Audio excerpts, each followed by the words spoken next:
ദൈവത്തിന് സ്തോത്രം. ഈ വിശുദ്ധ പലക്കാലം ഇവിടെയുള്ള ദൈവമക്കളോടുകൂടി വിശേഷാൽ ബേക്കുടിച്ചാനോടും ആനിയമാമയോടും ദൈവത്തെ സ്തുതിപ്പാൻ ദൈവം ഒരുക്കിയ വിലയേറിയ അവസ്ഥനായി സ്തോത്രം ചെയ്യുന്നു. ഞങ്ങൾ എപ്പോൾ നാട്ടിൽ വന്നാലും ഈ പാമ്പാക്കട വരുമ്പോൾ ഒരു പ്രത്യേക സന്തോഷമാണ്. ഇവിടുത്തെ ആ കൂത്താട്ടം കഴിഞ്ഞാൽ കാറ്റടിക്കുമ്പം തന്നെ ഒരു പ്രത്യേക ഒരു സന്തോഷമുണ്ട്.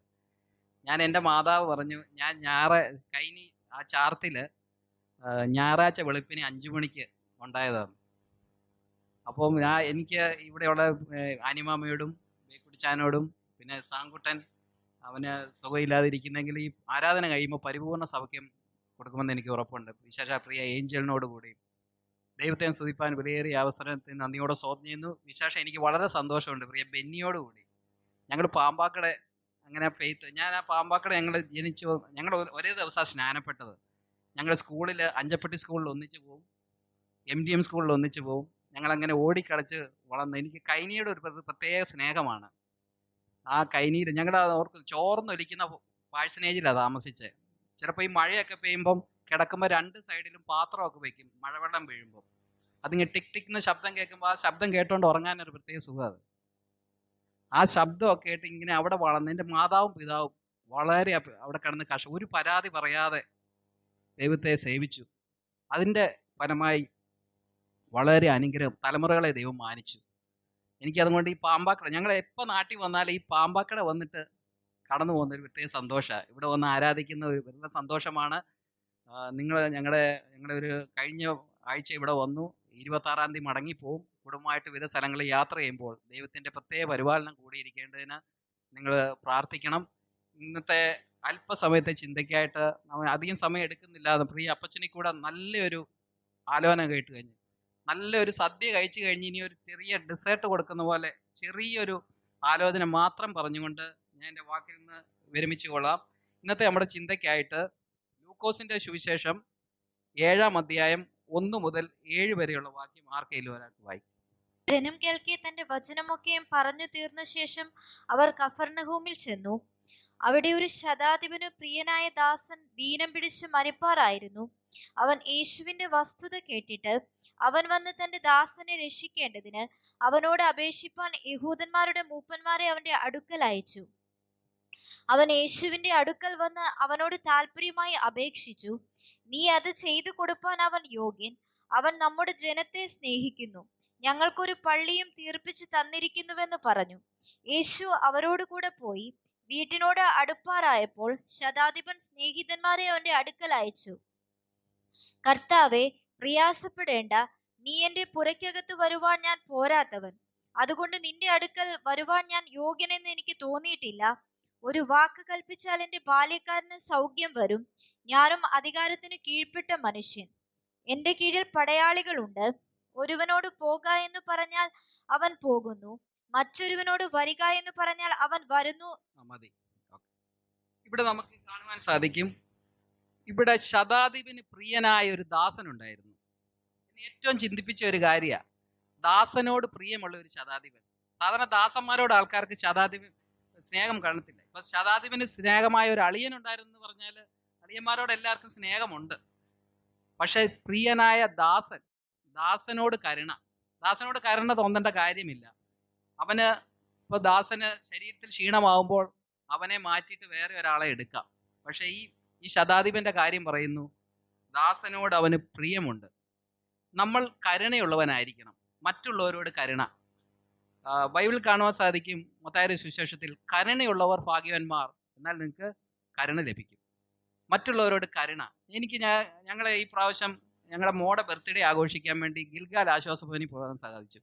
ആ ദേവദാസനും ഒരു ഭാര്യയും ഭർത്താവും എന്ത് ഡെഡിക്കേറ്റഡ് ആയിട്ട് നമ്മൾ ആ ഗിൽഗാലിൽ ചെന്ന് കണ്ടു കഴിഞ്ഞാൽ പിന്നെ നമ്മൾ ജീവിതത്തിൽ ഒരു പരാതിയും പറയത്തില്ല. നമ്മൾ എന്ത് കാര്യങ്ങൾ, ഞാൻ ഇങ്ങനെ കേട്ടിട്ടുണ്ട്, ഷൂ ഇല്ലാതെ വിഷമിച്ച് കുറ്റം പറഞ്ഞുകൊണ്ട് നടന്ന ഒരാള്, കാലില്ലാതെ ഒരാള് 2 കാലും ഇല്ലാതെ നിരങ്ങി ചിരിച്ചുകൊണ്ട് പോകുന്ന കണ്ടപ്പം പുള്ളിയുടെ വിഷമം മാറി എന്ന് പറഞ്ഞു. ആ ഗിൽഗാലിൽ ചെന്ന് അവരെ ആ കരുണയോടെ ചെയ്യുന്ന കാര്യങ്ങൾ ഓർത്തപ്പോൾ എനിക്ക് വളരെ സന്തോഷം തോന്നി. നമ്മൾ മറ്റുള്ളവരോട് കരുണയുള്ളവരായിരിക്കണം. നമ്മൾ ചിലപ്പോൾ സാഹചര്യമൊക്കെ നമുക്ക് കരുണ ചെയ്യാതിരിക്കാൻ വേണ്ടി നമ്മൾ സാഹചര്യം കൊണ്ട് പറയാം, നമ്മൾ ഓർത്ത് പ്രാർത്ഥിക്കാം എന്നൊക്കെ പറയും. ഞാൻ ഇങ്ങനെ കേട്ടിട്ടുണ്ട്, ഒരു ബസ് സ്റ്റാൻഡിൽ ബസ് ഇങ്ങനെ നിർത്തിയിട്ടേക്കുവാണ്. അന്നേരം വെളിയിൽ നിന്ന് ഒരാൾ സഹായം ചോദിച്ചു, എന്തേലും തരണമെന്ന്. അപ്പൊ പുള്ളി പറഞ്ഞു, തരണമെന്ന് ആഗ്രഹമുണ്ട്, പക്ഷെ കൈയും കാലും വെളിയിലിടരുതെന്ന് എഴുതി വെച്ചേക്കുന്നതുകൊണ്ട് ഒന്നും ചെയ്യാൻ പറ്റത്തില്ല. അപ്പൊ നമ്മൾ മറ്റുള്ളവരോട് കരുണയുണ്ടായിരിക്കണം. കരുണയുള്ളവർ ഭാഗ്യവാന്മാർ, അവർക്ക് കരുണ ലഭിക്കും. നമ്മൾ ബൈബിളിൽ കാണുവാൻ സാധിക്കും, എളിയവരെ ആദരിക്കുന്നവൻ ഭാഗ്യവാൻ, അനർത്ഥ ദിവസത്തിൽ യഹോവ അവനെ വിടുവിക്കും. അപ്പൊ നമ്മൾ മറ്റുള്ളവരോട് കരുണ, നമ്മുടെ യേശുവിന്റെ ഇത് ജീവിതം പഠിക്കുവാണെങ്കിൽ കരുണയും സ്നേഹമാണ് അതിൻ്റെ എല്ലാ ആകത്തുക. മറ്റുള്ളവരോട് കരുണയുണ്ടാകണം. നമ്മൾ ഇവരെ എളിയവരെ കണ്ടാൽ അവരോടൊരു കരുണയുണ്ടാകണം. നമ്മുടെ ജീവിതത്തിൽ ദൈവത്തിൽ വളരെ അനുഗ്രഹങ്ങൾ പ്രാപിക്കാൻ സാധിക്കും. ഇവിടെ നമുക്ക് കാണുവാൻ സാധിക്കും, ആ ശതാധിപൻ യഹൂദന്മാരുടെ മൂപ്പന്മാരെ അവരുടെ അടുക്കൽ അയച്ചു. അപ്പൊ മൂപ്പന്മാര് ചെന്ന് കഴിഞ്ഞ് പറയാണ്, യേശുവിനോട് പറയാണ്, നീ അത് ചെയ്തു കൊടുക്കുവാൻ അവൻ യോഗ്യൻ. അപ്പൊ നമുക്ക് കാണുവാൻ സാധിക്കും, ഈ മൂപ്പന്മാര്, ഈ ശതാധിപൻ ആ ദേശത്തും മറ്റുള്ളവർക്കും സഹായം ചെയ്യുന്നവരാണ്.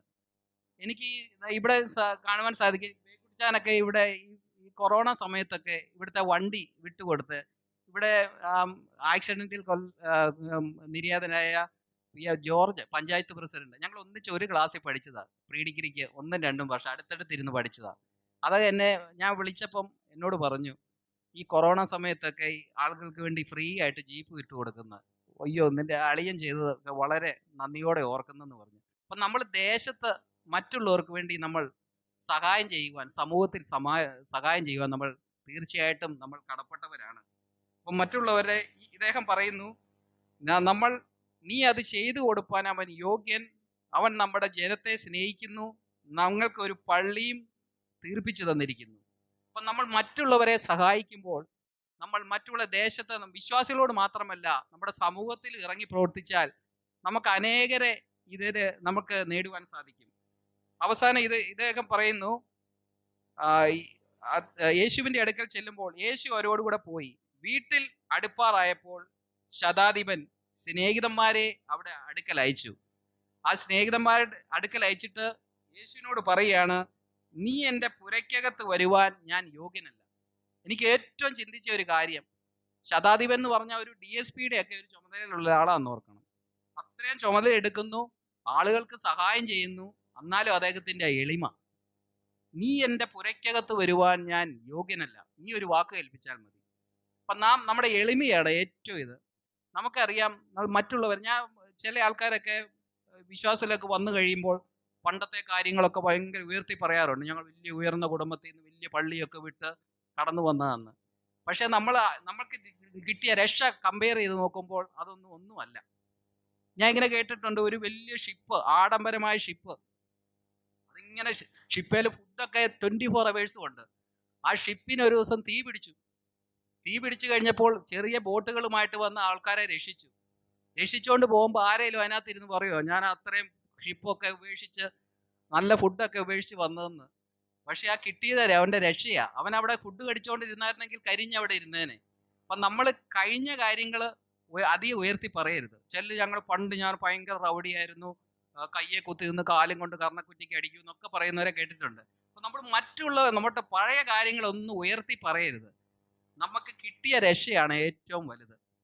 അപ്പം ഇദ്ദേഹം പറയുന്നു, നീ എൻ്റെ പുരയ്ക്കകത്ത് വരുവാൻ ഞാൻ യോഗ്യനല്ല. അദ്ദേഹത്തിന്റെ എളിമ നമുക്ക് ബൈബിളിൽ കാണുവാൻ സാധിക്കും. ഈ നെഗളിച്ച പലർക്കും സംഭവിച്ച കാര്യങ്ങൾ കേട്ടിട്ടുണ്ട്. ലൂസിഫർ, പിന്നെ നമുക്ക് നെബുക്കദ്നേസർ. അപ്പം നെഗളമാണ് സാത്താന്റെ ഏറ്റവും വലിയൊരു ഇതാണ്, നമ്മളെ പുറകോട്ട് പിടിച്ച് വലിച്ചിട്ട് കിട്ടിയില്ലെങ്കിൽ മുന്നോട്ടൊരു തള്ളും. അതാണ് നെഗളം. അത് ചെന്നടിച്ച് മുഖം അടിച്ച് വീണ് മുഖത്തിന്റെ ഷേപ്പ് വരെ അങ്ങ് മാറിപ്പോകും. അപ്പം നമ്മൾ മറ്റുള്ളവരുടെ മുന്നിൽ നമ്മളെ തന്നെ താഴ്ത്തുക, തന്നെത്താൻ താഴ്ത്തുന്നവനെല്ലാം ഉയർത്തപ്പെടും. അപ്പം നമ്മൾ എളിമയുള്ളവരായിരിക്കണം. ഇവിടെ കാണുവാൻ സാധിക്കും, നീ എൻ്റെ പുരയ്ക്കകത്ത് വരുവാൻ ഞാൻ യോഗ്യനല്ല, നീ ഒരു വാക്ക് കൽപ്പിച്ചാൽ മതി. അപ്പോൾ അവന്റെ വിശ്വാസം നോക്കണം.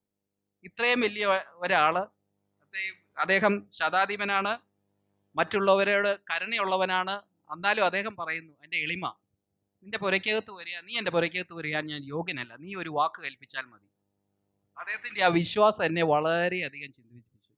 ആ വിശ്വാസം, ഞാൻ വിശ്വാസത്തോടു കൂടിയുള്ള പല കാര്യങ്ങളും നമുക്ക് ബൈബിളിൽ കാണുവാൻ സാധിക്കും. വിശ്വാസത്തോടു കൂടിയ പ്രാർത്ഥന, ഹന്നായുടെ പ്രാർത്ഥന, ആ വിശ്വാസത്തോടു കൂടി പ്രാർത്ഥിച്ചുകൊണ്ട് ഹന്നായ്ക്ക് നല്ലൊരു മറുപടി ലഭിക്കാൻ സാധിച്ചു.